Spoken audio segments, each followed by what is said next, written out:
श्रीमद्रामायणे आदिकाव्ये किष्किन्धाकाण्डे 47 सर्गः। दर्शनार्थं तु वैदेह्याः सर्वतः कपिकुञ्जराः व्यादिष्टाः कपिराजेन यथोक्तं जग्मुरञ्जसा।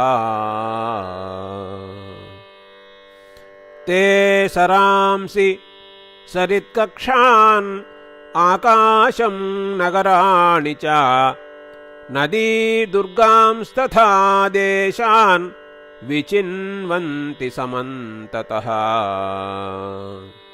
सुग्रीवेण समाख्याताः सर्वे वानरयूथपाः तत्र देशान् विचिन्वन्ति सशैलवनकाननान्।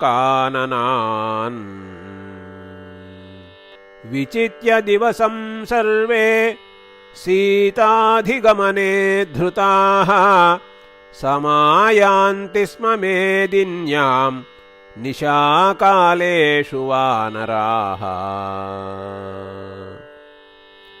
सर्वर्तुकांश्च देशेषु वानराः सफलद्रुमान् आसाद्य रजनीं शय्यां चक्रुः सर्वेष्वहस्सुते। तदह प्रथमं कृत्वा मासे प्रश्रवणं गताः कपिराजेन संगम्य निराशाः कपिकुञ्जराः।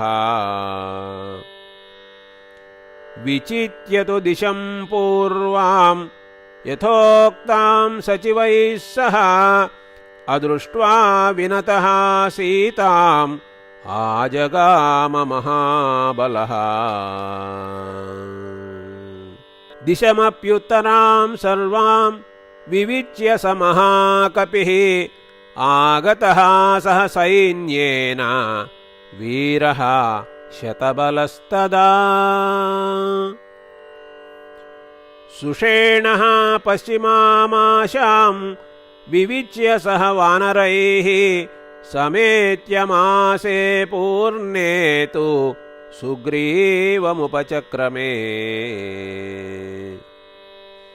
तं प्रश्रवणपृष्ठस्थं समासाद्याभिवाद्य च आसीनं सह रामेण सुग्रीवमिदमब्रुवन्।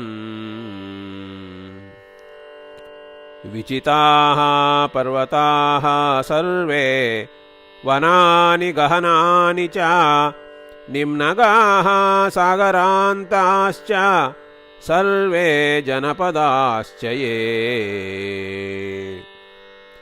गुहाश्च विचिताः सर्वाः याश्च ते परिकीर्तिताः विचिताश्च महागुल्माः लता विततसन्तताः।